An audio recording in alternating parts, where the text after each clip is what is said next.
નમસ્કાર, ધર્મલોકમાં આપનું સ્વાગત છે. હું છું કૃષ્ણા. દર્શક મિત્રો, ગણોના દેવ અને દરેક કાર્યમાં પ્રથમ પૂજનીય એવા ગણેશજીનો મહિમા અપરંપાર છે. ગણેશજીના ધામમાં ભક્તો ઉમટે છે અને પોતાની મનોકામના તેમના સામે મૂકે છે. ત્યારે આજે ધર્મલોકમાં દર્શન કરીશું પેશવાકાલીન ગણેશજીના અને સાથે જ જાણીશું ગૌરી શંકર રુદ્રાક્ષનો મહિમા.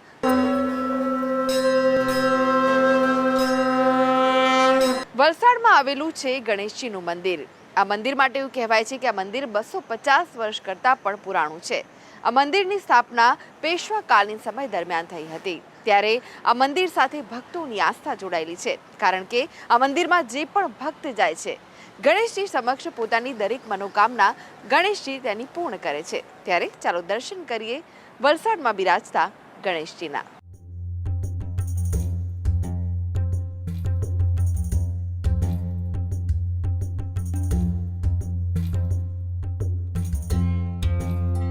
વલસાડમાં આવેલું છે પેશવાકાલીન 250 વર્ષ પુરાણું ગણેશજીનું મંદિર. વલસાડના મોટા બજારના ગણપતિ મંદિરનો મહિમા અનેરો છે. હિન્દુ ધર્મમાં ગણેશ શરૂઆતના દેવતા અને અવરોધો દૂર કરનાર છે. તે શિવ અને પાર્વતીના પુત્ર છે. શાણપણ, સમૃદ્ધિ, કળા અને વિજ્ઞાનના દેવ તરીકે પૂજાય છે. આ ગણપતિ મંદિર બહુ જૂનું છે. લગભગ પેશવાઈ કાળથી આ મંદિર ચાલી આવેલું. પહેલાં પેશવાઈના વખતમાં સેવા થતી હતી, ત્યારબાદ શાસ્ત્રીજી ગોસાઈ દ્વારા સેવા ચાલુ થઈ અને ત્યારબાદ એના જે વંશજો છે તે આજે સેવા કરી રહ્યા છે. અને ગણપતિ મંદિરમાં આવનાર દરેક ભક્તની ભગવાન ઈચ્છા પૂરી કરે છે. એને કારણે ભગવાનમાં લોકોની અતૂટ શ્રદ્ધા છે. આ વાર તહેવાર પ્રસંગોમાં લોકોની ભીડ રહે, ચોથને દિવસે ભીડ રહે, મંગળા ચોથ હોય ત્યારે ખાસ કરીને ભીડ રહે અને લોકો પ્રદક્ષિણા કરીને પોતાની ધન્યતા અનુભવે છે. રિદ્ધિ સિદ્ધિ ગણેશજીની અનુચારણીની છે. વિદ્યા, વ્યવસાય, કૃષિ, ભવન નિર્માણ, પૂજા પાઠ, પારિવારિક સમારંભો તથા અન્ય દરેક કાર્યોમાં સર્વપ્રથમ ગણેશજીનું સ્મરણ કરાય છે. આધ્યાત્મિક જગતના પ્રત્યેક ક્ષેત્રમાં ગણેશજીને સર્વાધિક આસ્થા પ્રાપ્ત થઈ છે. કોઈ પણ કાર્ય હોય, ગણેશજીના સ્તવન વિના તેની શરૂઆત કરવામાં આવતી નથી. ત્યારે વલસાડ શહેરનું પેશવાકાલીનનું ગણપતિ મંદિરમાં ભક્તોની ભીડ ઉમટી રહી છે. હું 40 વર્ષથી અહીંયા ગણપતિમાં સેવા કરું છું. મને બહુ જ આનંદ થાય છે ને એટલો બધો અનુભવ બી મને થયેલો છે. મને બહુ જ આનંદ થાય છે. મને એવા પછી કેવી રીતનો અનુભવ થાય છે? આનંદ પછી તો અંદરથી જ પ્રેરણા જાગે છે આપણી, કે આમ કરવાનું, દરોજ ચડાવવાની, ફૂલ ચડાવવાનું, એ જ પ્રેરણા આપે છે આપણને. ને પછી ચડાવ્યા પછી મને એટલો આનંદ થાય કે મારું બધું સરસ મારું આવી ગયું. જે આપણે એમ કહીએ કે ગણપતિ બાપા મારું આ કામ તું કર, તમારી આ મનોકામના પૂરી થશે, એ બધું સમજતો છે. આજે 40 વર્ષ પહેલાંની વાત કરું છું કે જ્યારે એ મંદિર બંધ હતું ત્યારે એક પૂજારી આવેલો. તે પૂજારીને નાવિક આવેલો ત્યારે કહેતો હતો કે મારું વહન ડૂબી ગયેલું છે, તો તમે કેવી રીતે મને આપે કરો? તો પૂજારી એમ કીધું કે તમારું વહન બહાર આવી જશે. એ પ્રાર્થના ગણપતિ બાપાએ સાંભળી ને એ ગણપતિ બાપા ત્યાં જઈને એનું વહન કાઢ્યું. ક્યારે આવ્યું, શું થયું, તે તો પૂજારી નથી જાણતા. વલસાડના મોટા બજાર સ્થિત આ છે ગણપતિ મંદિર, જે પેશવા કાળમાં બનાવવામાં આવ્યું હતું.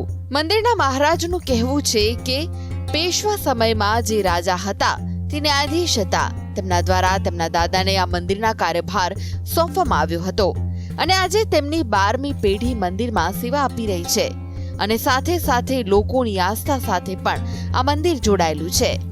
એવું કહેવાય છે કે આ મંદિરમાં લોકો જે પણ માનતા રાખે તે ભગવાન ગણેશ ચોક્કસ પૂર્ણ કરે છે.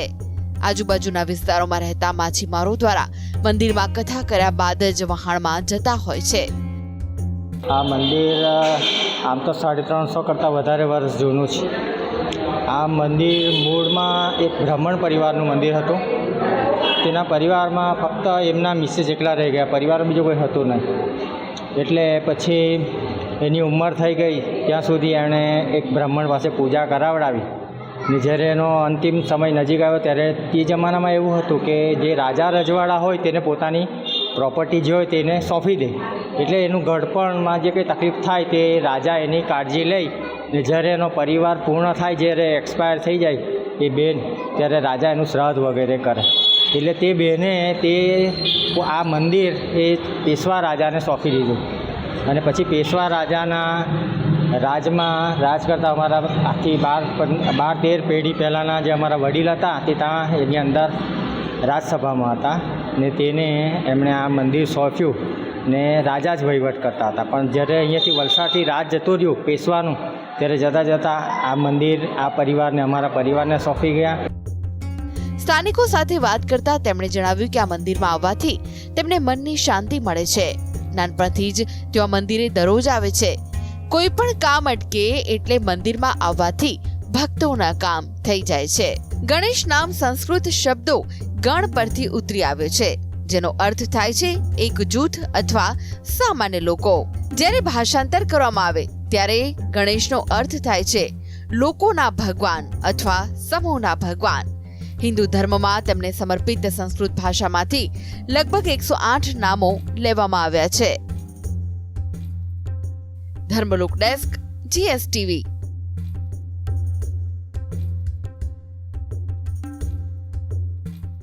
તો દર્શક મિત્રો, હવે જાણીએ જાણીતા જ્યોતિષાચાર્ય ડોક્ટર હેમિલભાઈ લાઠિયા પાસેથી ગૌરી શંકર રુદ્રાક્ષનો મહિમા અને તે પહેરવાથી કેવા લાભ થાય છે તેના વિશે. નમસ્કાર. ગૌરી શંકર રુદ્રાક્ષ એ રુદ્રાક્ષનું એક વિશિષ્ટ ફળ છે, કારણ કે રુદ્રાક્ષ એ શિવ કૃપા છે, એટલે કે શિવની પ્રસાદી છે, જેને આપણે રુદ્રાક્ષના અર્થ દ્વારા પણ આ વિસ્તૃત રીતે આપણે સમજણ પામીએ છીએ. રુદ્રાક્ષના મણકા આપણને વિવિધ રીતે ઉપયોગી છે, જે મંત્રની માળા ગણવા માટે પણ તો છે જ, કે કારણ કે એનાથી આપણને વિશિષ્ટ ફળ મળે છે, વધુ ફળ મળે છે. પરંતુ ગળામાં ધારણ કરીએ ને તો પણ ઘણા ફાયદા છે.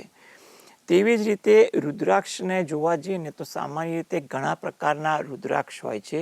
એમાં 1 મુખીથી 14 મુખી ગૌરીશંકર અને ક્યાંક કેટલીક જગ્યાએ વિશિષ્ટ માર્ગદર્શન હેઠળ વિશિષ્ટ રુદ્રાક્ષ પણ જોવા મળે છે. એમાં પણ આપણે જોવા જઈએ ને તો કે 1 મુખી રુદ્રાક્ષ છે ને એને સૂર્યગ્રહ સાથે, 2 મુખીને ચંદ્રગ્રહ, 3 મુખીને મંગળ ગ્રહ, 4 મુખીને બુધ ગ્રહ, 5 મુખીને ગુરુ ગ્રહ, 6 મુખીને શુક્ર ગ્રહ, 7 મુખીને શનિ ગ્રહ, 8 મુખીને રાહુ અને 9 મુખીને કે છે ને 9 દુર્ગાના સ્વરૂપ તરીકે પણ ઓળખાય છે. એટલે કે આગળ પણ જોવા જઈએ ને તો આના વિશિષ્ટ માર્ગદર્શન હેઠળ દેવ કે ગણ સાથે એના વિશિષ્ટ ફળની માહિતી મળે છે. ગ્રહની પીડા શાંતિ માટે ઘણીવાર આપણે નંગ પહેરવાની સલાહ હોય, પરંતુ નંગ કોઈ કારણસર ના પહેરી શક્યા હોય અથવા ન ધારણ થઈ શકતો હોય તો પણ એની અવેજમાં એ રુદ્રાક્ષનું ફળ આપણે ધારણ કરીએ ને તો પણ એના ઘણા સારા ફાયદા આપણને થાય છે, એવું પણ વિદ્વાનો પાસેથી જાણવા મળતું હોય છે. ગૌરીશંકર રુદ્રાક્ષની વાત કરીએ ને તો એ રુદ્રાક્ષના વૃક્ષમાંથી કુદરતી રીતે 2 ફળ સાથે ઉગેલા હોય ને એને ગૌરીશંકર કહે છે, એટલે કે કુદરતી રીતે સંયુક્ત હોય છે. એટલે કે એક શિવ છે, એક શક્તિ છે એમ માનવામાં આવે છે. કારણ કે આપણે ત્યાં ભગવાન ભોલેનાથનું અર્ધનારેશ્વર સ્વરૂપ જે છે કે જેમાં અર્ધા શિવ અર્ધા પાર્વતીના સંયુક્ત રૂપના દર્શન થાય છે, એની પાછળનો ખૂબ જ મહિમા અને એના ખૂબ જ જેને કહીએ ને સંદર્ભો રહેલા હોય છે. સામાન્ય રીતે એવું કહેવાય છે કે જેના લગ્ન થવામાં પ્રોબ્લેમ થતો હોય, લગ્ન ન થતા હોય, વારે ઘડીએ વાત અટકી જતી હોય, અથવા કંઈ પણ કારણ એવું હોય અને કુંડળીમાં કોઈ એવો દોષ દાંપત્ય સ્થાનને દૂષિત કરતો હોય તો તેના નિરાકરણ માટે ઘણીવાર વિદ્વાનો ગૌરીશંકર રુદ્રાક્ષ ધારણ કરવાની સલાહ આપતા હોય છે. એટલે કે ગૌરીશંકર રુદ્રાક્ષ જોવા જઈએ ને તો ધારણ કરીએ ને તો એના માટેના મંત્ર જાપ સાથે માર્ગદર્શન હેઠળ લઈ અને કરી અને શંકર ભગવાન પાર્વતી માતાનું અર્ધનારેશ્વરના સ્વરૂપનું ધ્યાન ધરી અને ગળામાં પહેરવાનો અને અર્ધનારેશ્વરના મંત્રનો જાપ તમે દરરોજ જે સવારે ઘરે બેસીને કરો ને તો એમ કહેવાય છે લગ્ન જીવનને લગતી સમસ્યાઓ ટળે છે. એટલે કે જે લોકોના લગ્ન થઈ પણ ગયા હોય અને સંસારમાં ખટરાક થતો હોય, પાત્ર કોઈ કારણસર થોડા વખત માટે દૂર થયા હોય તો એના પુનઃમિલનમાં મદદરૂપ થાય છે, ખટરાક શાંત થાય છે. પાત્ર શોધવામાં પણ કંઈક યોગને કારણે તકલીફ થતી હોય તો એ યોગ માટે પણ રાહત મળે છે. એટલે કે સંસારિક બાબતમાં આ ફળદાયી તો બને છે. એટલે કે આ ફળ આ પ્રકારની સમસ્યામાં ઘણીવાર ખૂબ જ મદદગાર કે આશીર્વાદ રૂપ પણ બનતું હોય છે.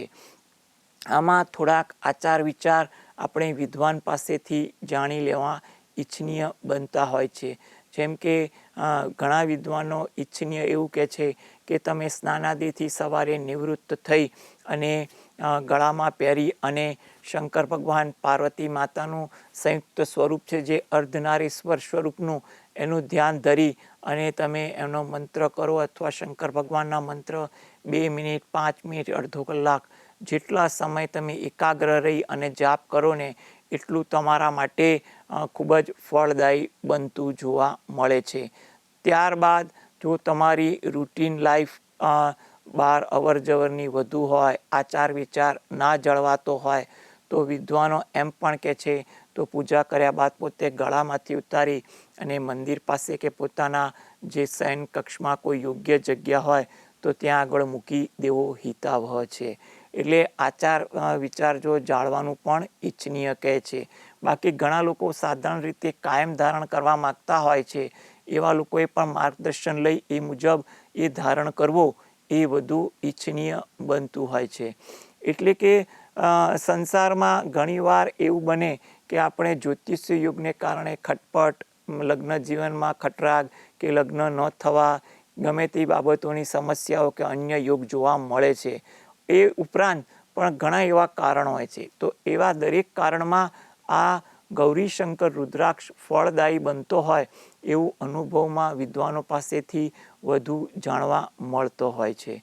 તદુપરાંત આપણે એમ પણ ધારણ કરી શકીએ કે ગૌરીશંકર રુદ્રાક્ષ ધારણ કર્યા પછી તમે શંકર ભગવાનના જાપ કરો અથવા શંકર ભગવાનના કોઈ પણ માર્ગદર્શન હેઠળના પાઠ કરો ને તો પણ તમારા માટે વિશિષ્ટ ફળદાયી છે. ઘણીવાર એવું પણ બનતું હોય છે કે પ્રશ્ન સંસારિક વિકટ બનતો હોય છે, ઉંમર ઘણી વધી ગઈ હોય અને પાત્ર ના મળતું હોય અથવા કોઈ પણ કારણસર લગ્ન થયા હોય, પાત્ર દૂર થઈ ગયું હોય અને ઘણા વખતથી પુનઃમિલન માટે વિટંબણા થતી હોય તો તેવી વખતે પણ વિદ્વાનો પાસેથી એમ જાણવા મળે છે કે ગૌરીશંકર રુદ્રાક્ષ ધારણ કર્યો હોય ને તો સવારે રુદ્રાક્ષના અન્ય જે મણકા જે મંત્ર ગણવાની હોય ને એ મંત્રના મણકા વડે તમે જો શંકર ભગવાનનું ધ્યાન ધરી અને શિવના જાપ કરો ને એટલે શિવની ભક્તિનું ફળ તમે એવી રીતે પણ વધારી શકો છો. એટલે આવી રીતે રુદ્રાક્ષનો મહિમા આપણને ખૂબ જ જુદી જુદી રીતે ધ્યાનમાં આવે છે. એટલે કે રુદ્રાક્ષ જોવા જઈએ ને તો આમ અમૂલ્યવાન છે. એટલે કે એનું જે મૂલ્ય આંકી ના શકાય એટલું વિસ્તૃત છે. શિવ પ્રસાદી રૂપ છે અને ભક્તો માટે આશીર્વાદ રૂપ છે. અને એવું કહેવાય કે લોકો પોતાના કલ્યાણ હેતુ આનો ઉપયોગ કરતા હોય છે. એટલે રુદ્રાક્ષની જો વિસ્તૃત સમજણ આપણને મળતી હોય ને તો આપણને એના ઘણા ફાયદા જોવા મળતા હોય છે. સામાન્ય રીતે અન્ય પણ બાબત જોવા જઈએ ને કે આ ગૌરીશંકર રુદ્રાક્ષ ઘણા લોકો એમ કહે છે કે જીવનમાં ક્યારે પણ જાહેર જીવનમાં પણ ઘણીવાર પ્રતિભા ખરડાતી હોય ને ત્યારે પણ જો ધારણ કરવામાં આવે ને તો આ ખરડાતી પ્રતિભા પણ તમારા માટે નિયંત્રિત બને છે અને આશીર્વાદરૂપ બનતું હોય છે. તો દર્શક મિત્રો, આ સાથે જ આગળ જોઈશું વિશેષ રજૂઆત સુખની શોધમાં. તે પહેલા લઈએ વિરામ.